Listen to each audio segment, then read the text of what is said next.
Matt Reeves, how you doing, pal? How's it going on the Batman? You know they've nicknamed you the Snail, haven't they? You don't mind.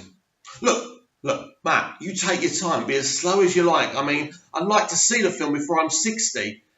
Matt, I'm hearing a rumour that the Batman isn't actually a continuation of Batfleck, but a reboot. Can you confirm or deny? It's a secret. Oh, is this thing on? Welcome back to Big Mouth, and fancy seeing you here, and you are very welcome, my friends, and especially my enemies are welcome to Thursday's edition of the dceu Daily. Lots of sun coming in, so you can't see my face that well, but do you really want to see my face that well? So I'm getting reports in my ear, not right now because there's no one in my ear, but I'm hearing rumours and reports that Matt Reeves, the Batman, is actually a reboot and is not a continuation of the Batman we had in Batman v Superman and in Justice League. This is massive news if true. Pinch of salt, pinch of pepper, may not be true. What I'm hearing, and it's my responsibility as a YouTuber who talks about this stuff, who cares about this stuff, to echo this stuff back to you, and you can decide whether you believe it or not. Yes, so what I've been told is from the very beginning, they wanted to reboot Batman. They wanted a brand new Batman, and this is why Matt Reeves was brought in. Matt Reeves never wanted Ben Affleck. He wanted a brand new actor, not because he has any issue with Ben Affleck. He just didn't feel he was right for the role. I love Batman v Superman, so I don't agree with that. But I think maybe it was just time to start with a brand new broom, wasn't it? So that's the thing then. So it looks like, well, we don't know, but it looks like if rumours are to be believed that the Batman will be a reboot and the Batman won't be called the Batman. It will be called, definitely be called something, another title I've been told as well. So look, this is really, really interesting news, everyone. And I think this changes the dynamic of who they cast because obviously, if you're saying that the Batman is a flashback from Batfleck, right, then he's got, basically, if he's Batfleck, a younger version, he's got to look like Ben Affleck, hasn't he? I think if it's a reboot, this frees Matt up to kind of cast whoever he wants. Now, I've been saying it for a while now. I believe this actor will be totally fresh, totally unknown. And if he is a little bit known, he's not going to be a star. It's not going to be anyone that you want or you can imagine.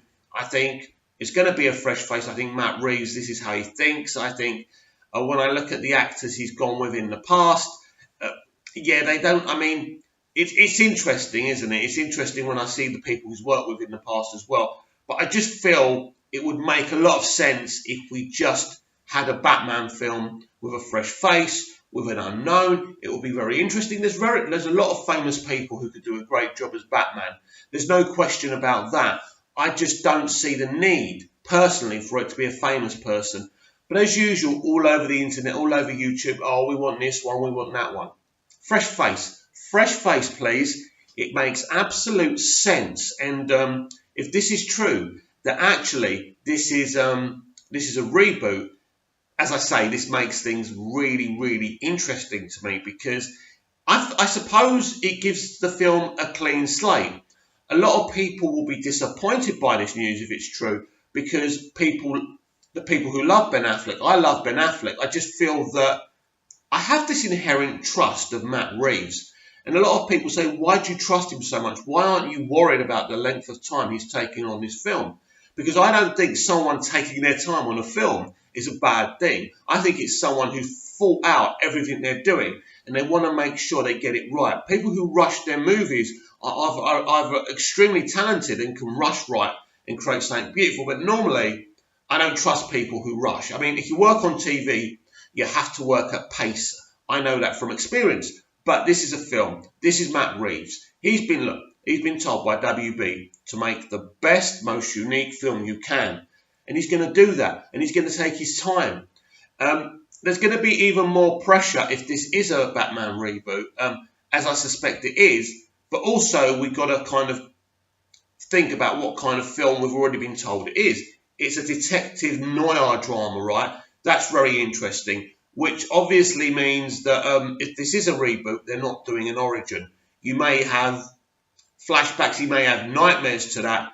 I think, what kind of detective drama? The thing is, Matt Reeves has never said this film's going to be set in the past. This is it. This is interesting as well. Rumours have said that. We've filled in the blanks and said that. All we know is that this is a noir detective drama. So it's very, very, very interesting where it's going to be, because you could be stuck in Arkham Asylum with, the rogue gallery of villains, and it could be a detective drama. Who knows what they're up to with this film? I think when we get the announcements, when we know more, I think it's going to be very exciting. But there will be a lot of heat around Warner Brothers and Matt Reeves if this is a reboot, because this is the kind of thing. I mean, lots of people in the mainstream audience will be happy about that, because you can find many people who don't like what Snyder did with the DCEU, who didn't like Ben Affleck as Batman. But on the other side of the coin, you've got a lot of people, and I know many, many people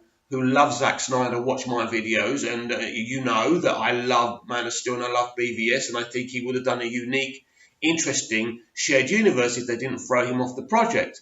But I am a realist. And Zack Snyder isn't here anymore.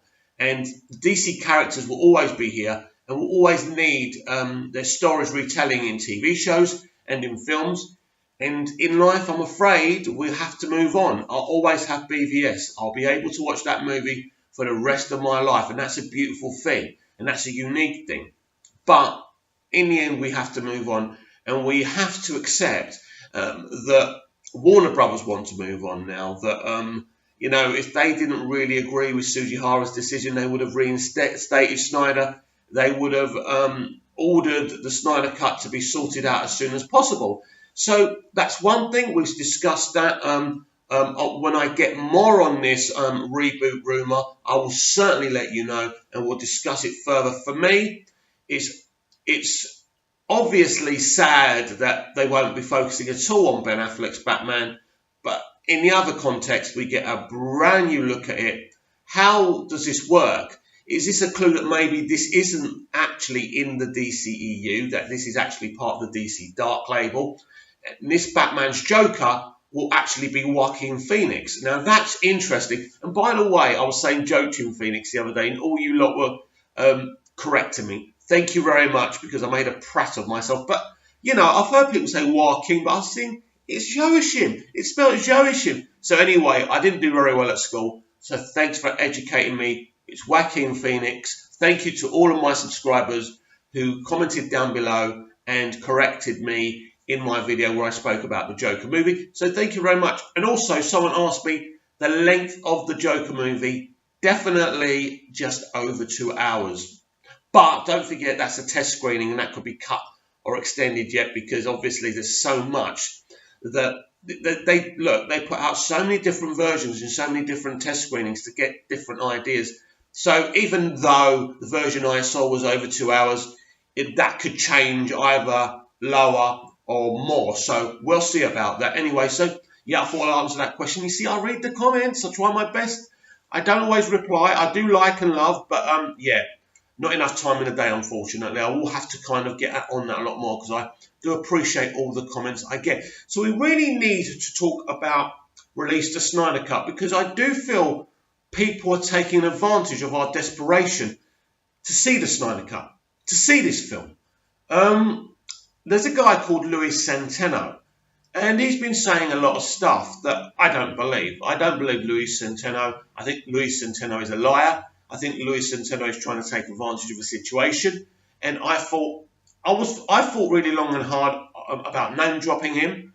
But what happened is, as you probably know, Jason Momoa is on Ellen Tube, because Ellen's got a show on YouTube, hasn't she? Right. Anyway, part one of it came out. And there was this whole thing where he was going to release this big surprise, big secret. Now, he said he was going to announce something, but not necessarily on Ellen's show.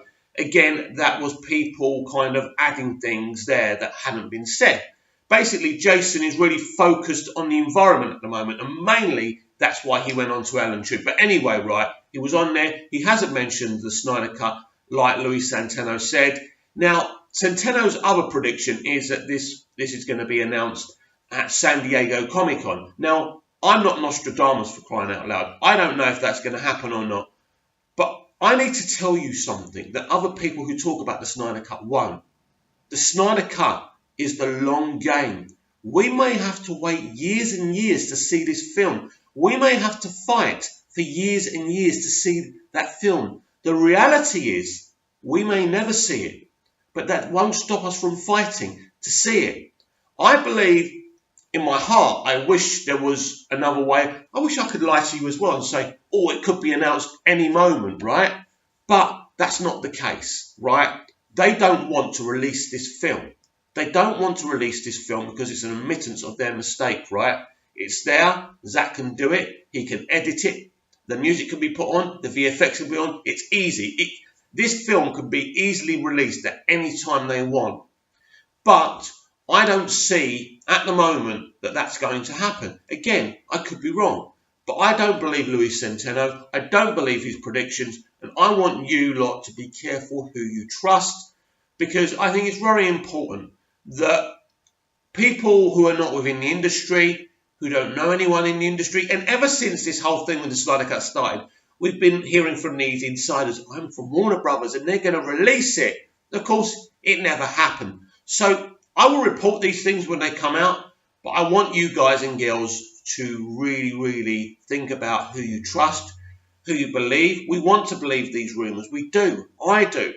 But ultimately, are these people just taking advantage of us to get clicks and open up YouTube channels, get loads of subs?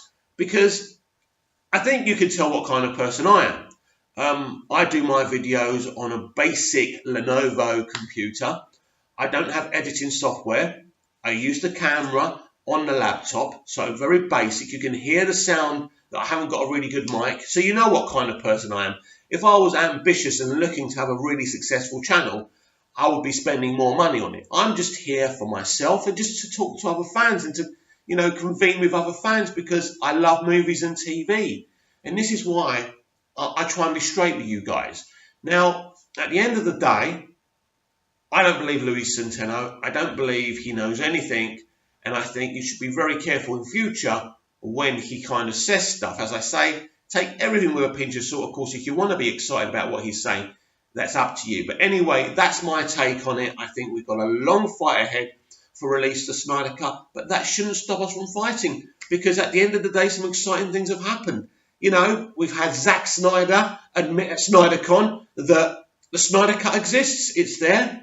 We always knew it existed, but having the actual filmmaker say, yes, it's real, and him being able to speak about what the film actually was and what it could have been as well is very refreshing as well. So there's a lot of positives in there, but I think at the end of the day, believing people who are out to take advantage of us is just going to lead us to a broken heart. And I don't want to see all my friends and subscribers out there who watch my videos every day have broken hearts. No, we will get the Snyder Cut eventually. I'm sure of it. If it's this year, next year, I don't know. But we will keep on fighting.